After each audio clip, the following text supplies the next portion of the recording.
Hi family, welcome back. என் name Arun. இந்த video செம்ம இன்ட்ரெஸ்டிங்கான ஒரு video. So full video miss பண்ணாமல் பாருங்கள். ஜப்பானில் ஆன்டி ஹீரோ அப்படின்னு சொல்லப்படக்கூடிய ஒரு பர்சன் யோஷி ஷிரட்டோரி, அவரை பற்றி தான் நம்ம இன்றைக்கி பார்க்க போகிறோம். அவர் என்ன பண்ணார் அப்படின்னா, ஒரு முறை 2 முறை இல்லை 4 முறை ஜப்பானில் இருக்கக்கூடிய அந்த ப்ரிசன்ஸ்லேருந்து அவர் தப்பிச்சு எஸ்கேப் ஆகியிருக்காரு. இதனாலவே ஜப்பானில் அந்த ப்ரிசன் மியூசியமில் இவருக்கு ஒரு மெமோரியலே வச்சுருக்காங்க. அவரோட ப்ரிசன் பிரேக் ஈவெண்ட்ஸ் பற்றி தான் நம்ம இந்த வீடியோவில் நம்ம பார்க்க போகிறோம். ஃபர்ஸ்ட் அவர் வந்து 1936 ஜப்பானில் இருக்கக்கூடிய ஆமோரி அப்படிங்கிற ஒரு ப்ரிசனில் அவரை பிடிச்சி போடுறாங்க. எதுக்காக அந்த இடத்துல அவரை பிடிக்கிறாங்க அப்படின்னா, அவர் பண்ணாத ஒரு குற்றம், ஒரு கொலைக்காக அவரை வந்துட்டு அக்செப்ட் பண்ணிக்க சொல்லி அந்த இடத்துல போடுறாங்க. அந்த ஜெயிலில் அவரை வந்து கொஞ்சம் மோசமாகவே ட்ரீட்மெண்ட்லாம் நடந்துட்டு இருக்குது. அப்படி இருக்கிறப்போ அவர் தன்னோட ஃபேமிலி இனிமேல் திரும்பி பார்க்க முடியாது, எவ்வளோ நாட்கள் தன்னோட ஃபேமிலியை பிரிஞ்சிருக்கணும் அப்படின்னு சொல்லிட்டு யோசிச்சுட்டு அந்த ப்ரிசனில் கொஞ்ச நாள் டைம் ஸ்பெண்ட் பண்ணிகிட்டே இருக்காரு. எப்படியாச்சும் இந்த ப்ரிசன்லேருந்து நம்ம தப்பிச்சிடணும், வெளியே போயிடணும், இந்த ஃப்ரீடம் எப்படியா நம்மளுக்கு கிடச்சிடணும் அப்படின்னு சொல்லிட்டு ஒரு பிளானும் அவர் போட்டு ஒரு நாள் காலையில் 5:30 மணிக்கு அந்த பிளானை எக்ஸிக்யூட்டும் பண்ணுறாரு. அது என்ன பிளான் அப்படின்னா, மோஸ்ட்டாக வந்துட்டு ஜெயிலெல்லாம் அந்த ப்ரிசனர்ஸ்லாம் ஒழுங்காக இருக்காங்களா, யாராச்சும் ஏதாச்சும் பிளான் பண்ணியிருக்காங்களா அப்படின்னு செக் பண்ணுறதுக்காக பேட்ரோல் வருவாங்க அப்பப்போ நைட் டைம்ஸ்லாம். ஸோ ஏர்லி மார்னிங் வந்துட்டு 5:30க்கு அந்த மாதிரி ஒரு பேட்ரோல் போகுது. ஸோ அவர் வந்துட்டு ரொம்ப நாளாக வாட்ச் பண்ணதில் ஒரு 15 மினிட்ஸ் பிரேக் கிடைக்குது. அதாவது ஷிரட்டோரியோட செல்லை பார்த்துட்டு திரும்பி அவருங்க ரிட்டர்ன் வரதுக்கு ஒரு 15 மினிட்ஸ் டைம் கிடைக்குது. அப்போ தான் அவரோட பிளானை எக்ஸிக்யூட் பண்ணலான்னு ட்ரை பண்ணுறாரு. தாங்கிட்ட இருக்கிற ஒரு மெட்டல் ஒயர், அந்த மெட்டல் ஒயரை எங்கேருந்து அவர் எடுக்கிறாரு அப்படின்னா, குளிக்கிறப்பெல்லாம் வந்துட்டு அந்த உட்டன் டப்பை சுற்றி ஒரு காப்பர் ஒயர் இருக்கும். அந்த காப்பர் ஒயரை எப்படியோ கஷ்டப்பட்டு திருடிட்டு வந்துடுறாரு. அந்த ஒயரை வச்சுட்டு தான் அந்த லாக்கை ஓப்பன் பண்ணுறாரு. ஸோ இது ஜப்பானுங்கிறதுனால ரொம்பவே வின்டர். ஸோ அவர் கையெல்லாம் ரொம்ப ஸ்டிஃபாக இருக்குது. ஓப்பன் பண்ணுறதுக்கு ஃபஸ்ட்டு கஷ்டப்படுறாரு. பட் பொறுமையாக கொஞ்சம் ட்ரை பண்ணி அந்த லாக்கை ஓப்பன் பண்ணிடுறாரு. பட் இன்னும் அவர் தப்பிக்கலை. எந்நேரமும் அந்த போன காட்ஸ் வந்து திரும்பி வந்துடுவாங்க. அதனால் இன்னும் ஒரு ஓப்பன் பண்ணுறதுக்கு இன்னும் ஒரு 2-3 கேட்ஸ் இருக்குது. ஸோ பொறுமையாக போயிட்டு எல்லா கேட்ஸையும் ஓப்பன் பண்ணி ஒரு வழியாக வெளியே போயிடுறாரு. பட் வெளியே போயும் அவர் இன்னுமே கம்ப்ளீட்டாக எஸ்கேப் ஆகல. 15% எஸ்கேப் ஆகிருக்காரு. அந்த காட்ஸ் வந்து 15 மினிட்ஸ் முடிஞ்சு திரும்பி வந்து பார்க்குறாங்க. பட் ஷிரட்டோரி அந்த இடத்துல தூங்குற மாதிரியான ஒரு இமேஜை செட் பண்ணிட்டு தான் எஸ்கேப் ஆயிருக்காரு. ஒரு பில்லோ அந்த போர்வெல்லாம் வச்சு செட் பண்ணிட்டு போயிருக்காரு. ஸோ அதனால் காட்ஸுக்கு சந்தேகம் வரல. அடுத்த நாள் காலையிலக்குள்ளே ஷிரட்டோரி அந்த ஊரை விட்டே எஸ்கேப் ஆயிடுறாரு. அடுத்த நாள் காலையில் தான் காட்ஸுக்கு தெரிய வருது இந்த மாதிரி இந்த பர்சன் எஸ்கேப் ஆகிடுறாருன்னு சொல்லிட்டு. அப்போ அந்த அலாரம் வந்துட்டு பிரேக் ஆகுது. அப்போ போயிட்டு தேடுறாங்க. ஆனால் வந்து யோஷி ஷிரட்டோரியை பிடிக்க முடியல. பட் அவரோட அந்த ஃப்ரீடம் வந்துட்டு 3 நாள் தான் வந்துட்டு அவரால் என்ஜாய் பண்ண முடியுது. அந்த 3ஆவது நாள் வந்துட்டு ஒரு ஹாஸ்பிட்டலில் போயிட்டு தனக்கு தேவையான சப்ளைஸை எடுக்கிறதுக்காக போகிறாரு. பட் அந்த இடத்துல அவரை பிடிச்சி மறுபடியும் ஜெயிலையும் போட்டுடுறாங்க. இந்த வாட்டி ஜெயிலேருந்து நீ தப்பிச்சு போவியா அப்படின்னு சொல்லிட்டு, நீ லைஃப் டைம் ஜெயிலே அப்படின்னு சொல்லிட்டு லைஃப் டைம் இம்ப்ரிசன்மெண்ட் அவங்களுக்கு சென்டென்ஸ் பண்ணிடுறாங்க. 6 வருஷம் யோஷி ஷிரட்டோரி அந்த ப்ரிசனில் டைம் ஸ்பெண்ட் பண்ணுறாரு. 1942 அகிட்டா அப்படின்ற ஒரு ப்ரிசனுக்கு அவர் மூவ் செய்யப்படுறாரு. World War II நடக்கிறதுனால. அந்த ப்ரிசனில் இருக்கிற காட்ஸ் எல்லாம் இன்னுமே ரொம்ப சாடிஸ்டிக்காக இருக்காங்க. இவரை ரொம்ப மோசமாக ட்ரீட் பண்ணுறாங்க. ஒரு கான்க்ரீட் ஃப்ளோரில் வின்டர் சீசனில் அவரை வெளியே படுக்க வைக்கிறாங்க. நிறைய வேலை வாங்குறாங்க, அடிக்கிறாங்க. இந்த மாதிரியே அவரோட டைம் ஸ்பெண்ட் ஆகிட்டு இருக்கு. அவரை ஒரு ப்ரிசனை விட்டு நீ தப்பிச்சே அப்படிங்கிறதுக்காக ஒரு எக்ஸாம்பிளாக மற்ற ப்ரிசனர்ஸ்க்கு காட்டணுங்கிறதுக்காகவே இந்த மாதிரிலாம் பண்ணிட்டு இருக்காங்க. அதுவும் இல்லாமல் இவருக்கு தனியாக ஒரு ஸ்பெஷலான ஒரு ப்ரிசன் செல்லை கிரியேட் பண்ணுறாங்க. அந்த செல் எப்படி இருக்குன்னா, ரொம்பவே நேரோவான ஒரு சின்ன செல். அவரோட காட்டை மட்டும் தான் போட முடியும். அந்த மாதிரி ஒரு செல். அவரோட சீலிங்ஸ் எல்லாமே ரொம்ப ஹைட்டில் இருக்கும். அந்த வால்ஸ் எல்லாமே வந்துட்டு காப்பர் பிளேட்டை வச்சு அடிச்சிருப்பாங்க. ரொம்ப வழுக்கிற மாதிரியான ஒரு சர்ஃபேஸ். அந்த சீலிங் டாப்பில் வந்துட்டு ஒரு சின்னதான ஒரு ஓப்பனிங், ஒரு விண்டோ மாதிரி கொடுத்துருக்காங்க. டே டைமில் கூட ஒரு ப்ராப்பரான சன்லைட் உள்ளே வர முடியாத அளவுக்கு தான் இதை கிரியேட் பண்ணியிருக்காங்க. இந்த இடத்துல தான் அவர் தன்னோட அடுத்து கொஞ்சம் டைம் ஸ்பெண்ட் பண்ணிட்டு இருக்காரு. எல்லா காட்ஸுமே ரொம்ப மோசமாக அவரை ட்ரீட் பண்ணுறாங்க. பட் ஒருத்தரை தவிர அந்த ஹெட் காட் கோபயாஷி அப்படின்ற ஒரு பர்சன், அவர் மட்டும்தான் இவரோட வந்து எப்படி உடம்பு நல்லா இருக்கா என்ன ஏது அப்படின்னு சொல்லிட்டு கேட்டு கொஞ்சம் ஒரு பெட்டராக இவரை ட்ரீட் பண்ணுறாரு. அதுக்காகவே இந்த இடத்துல நம்ம டைம் ஸ்பெண்ட் பண்ணலாம், இந்த ப்ரிசனில் நம்ம கொஞ்ச நாள் இருக்கலாம் அப்படின்னு சொல்லிட்டு முடிவு பண்ணி அவர் கண்டினியூ பண்ணுறாரு. பட் எப்படி இருந்தாலும் அவரோட உள் மனசுக்குள்ளே இந்த இடத்துலையும் தப்பிச்சிடணும் அப்படின்ற அந்த பிளான் போயிட்டே இருக்குது.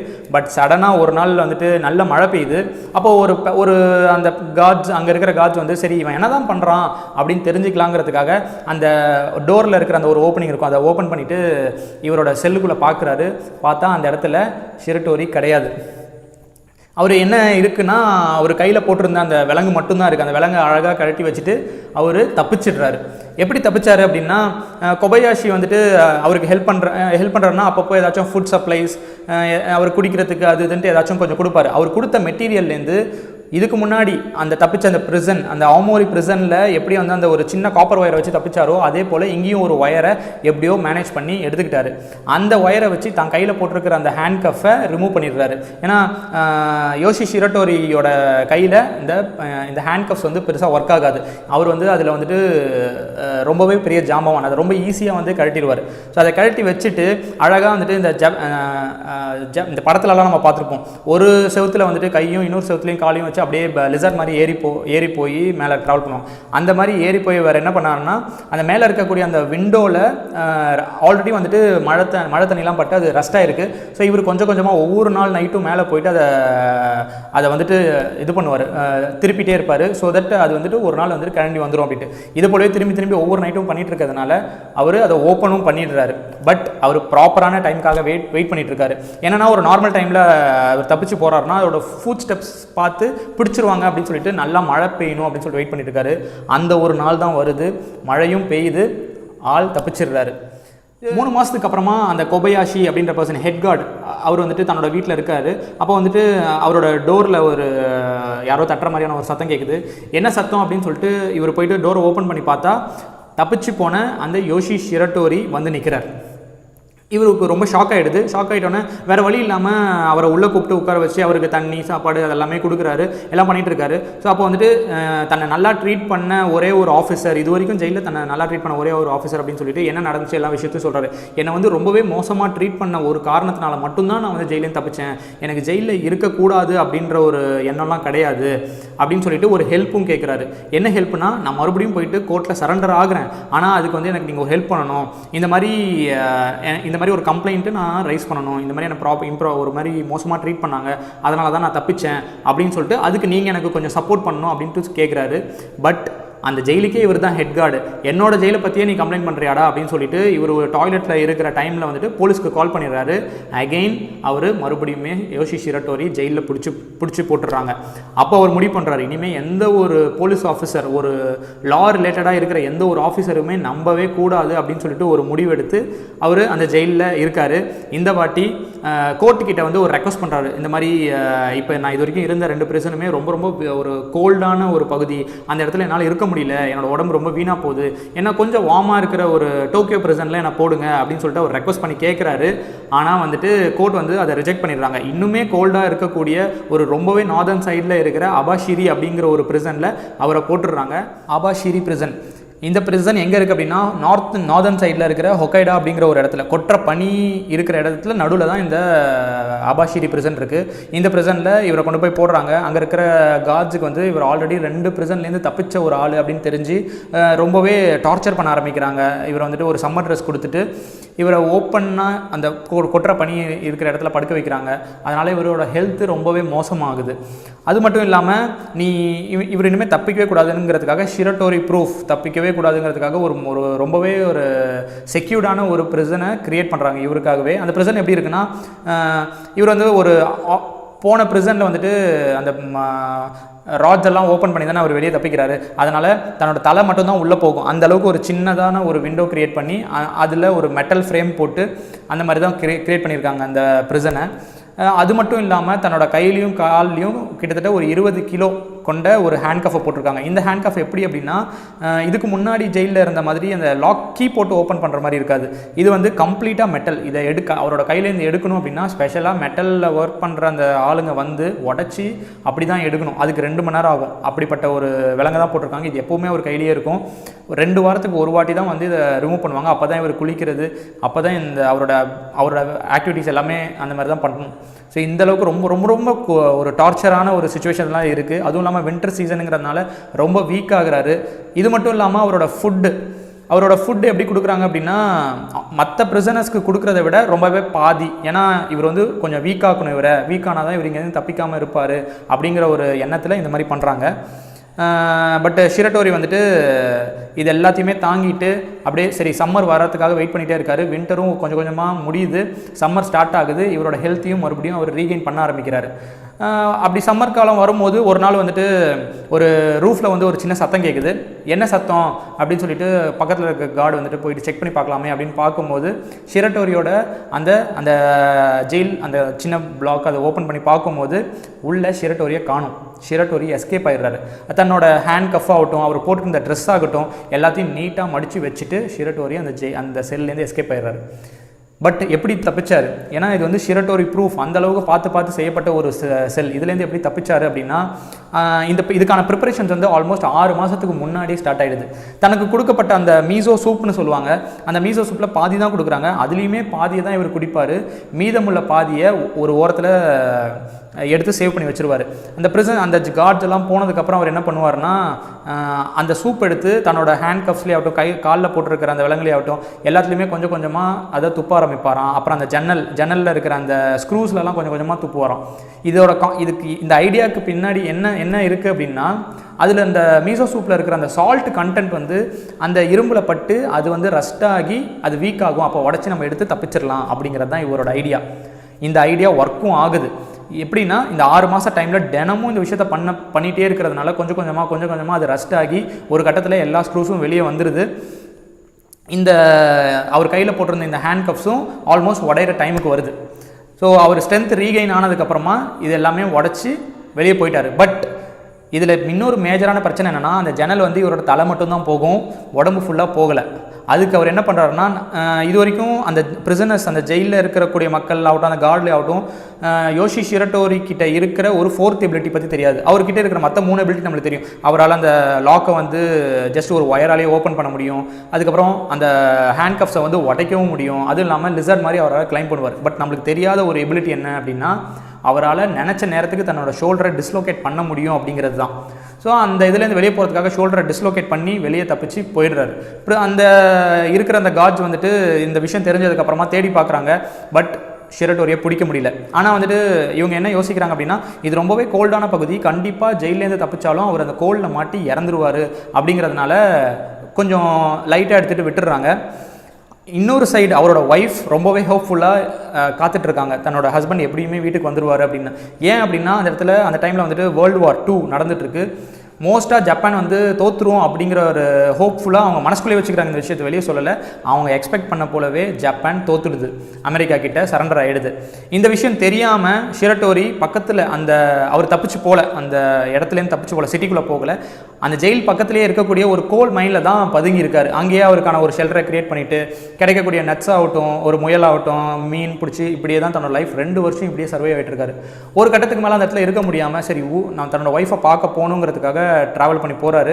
அப்படி போகும்போது பார்த்தா அந்த போர்டிங்ஸ் எல்லாமே இங்கிலீஷில் இருக்குது, ஜாப்பனீஸில் எல்லாமே இங்கிலீஷில் இருக்குது. ஜாப்பனீஸ் கேர்ள்ஸ் எல்லாம் இங்கிலீஷ் பசங்க கூட சுற்றிட்டு இருக்காங்க. நியூஸ் பேப்பரும் பார்த்தா இங்கிலீஷில் இருக்குது. அவருக்கு ரொம்ப ஆச்சரியமாகிடுது. அதுக்கப்புறம் தான் அவருக்கு தெரிஞ்சுது, ஓஹோ ஜப்பான் வந்து இந்த மாதிரி அமெரிக்கா கிட்ட 1 வருஷத்துக்கு முன்னாடி சரண்டர் ஆகிடுது, இனிமேல் நம்ம வந்து நம்மளை யார் இனிமேல் கண்டுக்க போகிறா அப்படின்னு சொல்லிட்டு அவர் கொஞ்சம் ஃப்ரீயாக வெளியே போகிறாரு. வெளியே போகும்போது அவருக்கு ரொம்ப பசி எடுக்குது. அப்படி இருக்கிறப்போ ஒரு தக்காளி ஃபார்மை பார்க்குறாரு. சரி நம்ம போய்ட்டு சாப்பிடுவோமே அப்படின்னு அதுக்குள்ளே போகிறாரு. பட் அது ஒரு மிகப்பெரிய மிஸ்டேக்காக மாறிடுது. ஏன்னா அந்த தக்காளி ஃபார்மில் ஆல்ரெடி ஒரு திருடன் ஃப்ரீக்வெண்ட்டாக திருடிட்டே இருக்கான். இவரை பார்த்தோன்னே அந்த ஃபார்மர் வந்து இவன் தான் ஷிரட்டோரி தான் அந்த திருடன் நினச்சிக்கிட்டு இவரை போயிட்டு இவர்கிட்ட சண்டை போடுறாரு. அந்த சண்டை வந்து கொஞ்சம் சீரியஸ் ஆகி ஒரு பிளேடு அந்த ஃபார்மரோட வயிற்றில் கிழிச்சு அந்த ஃபார்மர் இறந்துடுறாரு. இதனால் போலீஸ் அவரை பிடிச்சிருது. பிடிச்சதுக்கு அப்புறம் தான் தெரியுது இவர் 3 முறை தப்பிச்ச யோஷி ஷிரட்டோரி அப்படிங்கிறத தெரிஞ்சு மறுபடியும் ஷிரட்டோரியை ஜெயிலில் போட்டுடுறாங்க. இந்த முறை யோஷி ஷிரட்டோரியை அந்த ஃபார்மரை கொன்னதுக்காகவும் 3 முறை ஜெயிலேருந்து தப்பிச்சதுக்காகவும் டெத் பெனால்ட்டி அவங்களுக்கு கொடுத்துட்றாங்க. கொடுத்துட்டு சப்பரோ பிரிசனில் அவர் அடைச்சிடுறாங்க. இந்த வாட்டி வந்துட்டு இதுக்கப்புறம் அவர் தப்பிக்கவே கூடாதுங்கிறதுக்காக ரொம்பவே ப்ரொடெக்டிவான ஒரு பிரிசனை க்ரியேட் பண்ணுறாங்க. ஒரு அயன் ராட்லாம் போட்டு அவர் ஜன்னல்லேருந்து தப்பிக்கக்கூடாது, ரூஃப்லேருந்து தப்பிக்கக்கூடாது, எல்லா இடத்துலையுமே அயன் ராட்ஸ் வைக்கிறாங்க. அதுவும் இல்லாமல் அவரை சுற்றி எப்போவுமே ஒரு 6 ஆர்ம்டு கார்ட்ஸ் இருந்துகிட்டே தான் இருப்பாங்க. அவர் என்ன பண்ணுறாரு, எங்கே போகிறாரு வராருன்னு ஃபுல்லாக மானிட்டர் பண்ணிகிட்டே தான் இருக்காங்க. ஸோ இந்த அளவுக்கு நம்மளுக்கு வந்துட்டு ஒரு ப்ரொடெக்ஷன் இருக்கே அப்படிங்கிறதுக்காக தன்னோட கையில் கஃப்ஸ் அவங்க போடவே இல்லை. அவருக்கு டெத் பெனால்ட்டியும் கொடுத்துட்றாங்க. அதுவும் இல்லாமல் அவருக்கு வந்து வயசும் ஆகிடுது. ஸோ இதெல்லாம் போயிட்டு அவருக்கு ரொம்ப டிப்ரெஸ்ட் ஆகி வின்டர் வேறு வந்துடுது. அதனால் அவரோட ஹெல்த் ரொம்பவே வந்துட்டு பாதிக்கப்படுது. இதனால் வந்துட்டு அவர் எப்போவுமே ஆல்மோஸ்ட் வந்து தூங்கிட்டே தான் இருப்பாராம் எப்போவுமே. பகலாகட்டும் நைட் ஆகட்டும் காட் வந்து பல முறை கூப்பிட்டுமே அவர் வராத ஒரு தூக்கத்திலேயே அவர் இருப்பார். ரொம்ப டயர்டான ஒரு பர்சனாக மாறிடுறாரு. அதுக்கப்புறம் அவர் எஸ்கேப் ஆகணும்னு ட்ரையும் பண்ணலை அப்படின்ற மாதிரி போலீஸ் யோசிக்கிறாங்க. பட் அந்த இடத்துல தான் யோஷி ஷிரட்டோரி தன்னோட எஸ்கேப் பிளானை ஒர்க் பண்ணிகிட்டு இருக்கார். ஒரு நாள் சடனாக வந்துட்டு அந்த பகல் விடிஞ்சதுக்கப்புறம் வந்துட்டு இவங்க கூப்பிடுறாங்க. அந்த போலீஸ் ஆஃபீஸர்ஸ் போயிட்டு யோஷி ஷிரட்டோரியை கூப்பிட்டுட்டே இருக்காங்க. பட் அவர் வரவே இல்லை. சரி என்னடா அது தூங்கிட்டே இருக்கானே, என்ன ஆயிடுச்சு அப்படின்னு சொல்லிட்டு பார்க்கறதுக்காக உள்ளே ஓப்பன் பண்ணி வந்து அவரோட அந்த பெட்ஷீட்டை எடுக்கிறாங்க. பார்த்தா கீழே அவர் எப்படி ஃபஸ்ட்டு ஜெயிலேருந்து தப்பிக்கிறாரோ அதே போல் கீழே வந்துட்டு அந்த தூங்குற மாதிரியே ஒரு மேக்கப் பண்ணிவிட்டு அந்த இடத்துல அவர் இல்லை. எப்படி தப்பிக்கிறாரு அப்படின்னா, இந்த போலீஸ் கார்ட்ஸை எல்லாருமே வந்துட்டு ஜன்னல்லேருந்து தப்பிக்கக்கூடாது, ரூஃப்லேருந்து தப்பிக்கக்கூடாதுங்கிறதுக்காக மேல் பகுதியை மட்டும்தான் ரொம்ப ப்ரொடெக்டிவாக வச்சாங்களே தவிர அந்த ஃப்ளோர் பெட்டை வந்துட்டு அவங்க பெருசாக பார்க்கவே இல்லை. அந்த காலத்துலலாம் ஜப்பான் வந்து வெறும் உட்டன் பைல்ஸ் வச்சு தான் அவங்க கட்டியிருப்பாங்க.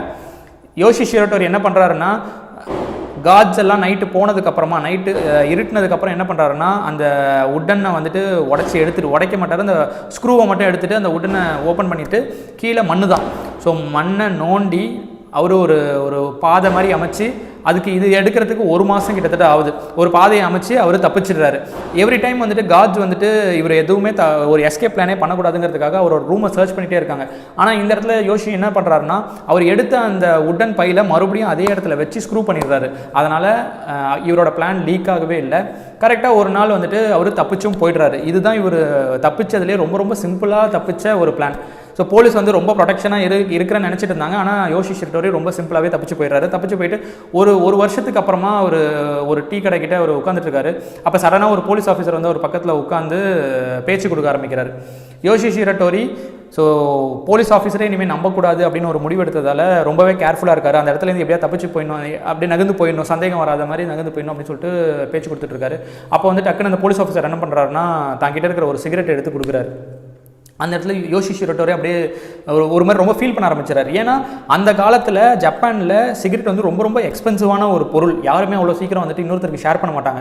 ஸோ இப்போ ஒரு போலீஸ் ஆஃபீஸர் கொடுத்தோன்னே வாழ்க்கையிலேயே முதல் முறையாக ஒரு போலீஸ் வந்து தன்னை ரொம்ப ரெஸ்பெக்ட்ஃபுல்லாக ட்ரீட் பண்ண மாதிரி அவர் ஃபீல் பண்ணி கண்ணெலாம் அவருக்கு கலங்கியது. அதனால் அவர் யாருங்கிறத அவரால் சொல்லாமல் இருக்க முடியல. நான் தான் யோஷி ஷிரட்டோரி அப்படிங்கிற விஷயத்த சொல்லிடுறாரு. அதனால் அவர் மறுபடியும் அவர் அரெஸ்ட் பண்ணுறாங்க. பட் இந்த வாட்டி கம்ப்ளீட்டாக எல்லாமே மாறிடுது. ஸோ ஜப்பானில் இருக்கக்கூடிய அந்த ஒரு லா சிஸ்டம் எல்லாமே மாறிடுது. அதுவும் இல்லாமல் இவர் தரப்புலேருந்து சொல்லக்கூடிய விஷயங்களை அக்செப்ட் பண்ணிக்கிறாங்க.